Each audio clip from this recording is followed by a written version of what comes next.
আজি কিছুদিনৰ পৰা ৰঙিয়া মহকুমা অসামৰিক চিকিৎসালয়ত অলপ চোৰৰ উপদ্ৰৱ অলপ বেছি হোৱা যেন লাগিছে। যোৱা শনিবাৰে আমাৰ ৰঙিয়া অসামৰিক চিকিৎসালয়ৰ পৰা পানীৰ মটৰ এটা প্ৰায় 4 মান বজাত চোৰে চুৰ কৰি লৈ গুচি যায়, যাৰ বিনিময়ত ৰোগীবিলাকৰ মাজত পানীৰ কাৰণে হাহাকাৰ লাগে। শেষত উপায়ন্তৰ হৈ আমি আকৌ এটা নতুন মটৰ এটা আমি লগাই পানীৰ সুবিধাখিনি কৰি দিওঁ। আৰু এই সংক্ৰান্তত আমি ৰঙিয়া সদৰ থানাত এখন এজাহাৰ আমাৰ দাখিল কৰা হৈছে। কিন্তু ইন দ্য মিন টাইম যোৱাকালিও আমাৰ ৰঙিয়া মহকুমা অসামৰিক চিকিৎসালয়ৰ যিটো 30 kVৰ যিটো ডাঙৰ জেনেৰেটৰ আছে, সেই জেনেৰেটৰটো চোৰে তাৰমানে চুৰ কৰি নিবৰ কাৰণে বিচাৰিছিল। কিন্তু বাইদেউ আমাৰ যিটো হস্পিটেলৰ ষ্টাফ আছে, এই ষ্টাফে কিবাকৈ গম পোৱাৰ পিছত তেওঁলোক খেদি যোৱাৰ পিছত তেওঁলোকে বেটাৰীটো আধা ৰাস্তাত এৰি থৈ গুচি গ'ল। আৰু যাৰ কাৰণে আজি আমাৰ প্ৰথম অৱস্থাত চিজাৰিন ছেকশ্যন আমাৰ 7টামান আছিল।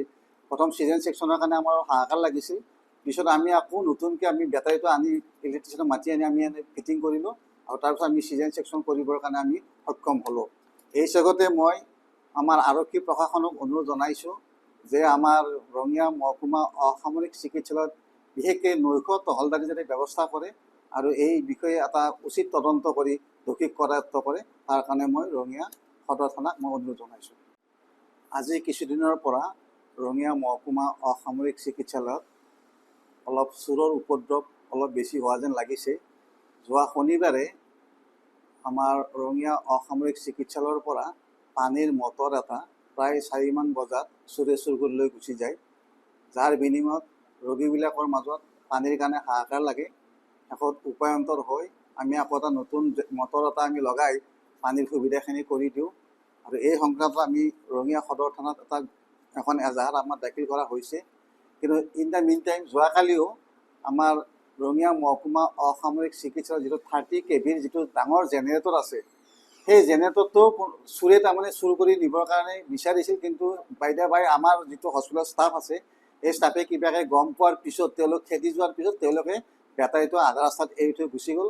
আৰু যাৰ কাৰণে আজি আমাৰ প্ৰথম অৱস্থাত চিজাৰিন ছেকশ্যন আমাৰ 7টামান আছিল। প্ৰথম চিজাৰিন ছেকশ্যনৰ কাৰণে আমাৰ হাহাকাৰ লাগিছিল। পিছত আমি আকৌ নতুনকৈ আমি বেটাৰীটো আনি ইলেক্ট্ৰিচিয়ানক মাতি আনি আমি ফিটিং কৰিলোঁ আৰু তাৰপিছত আমি চিজাৰিন ছেকশ্যন কৰিবৰ কাৰণে আমি সক্ষম হ'লোঁ।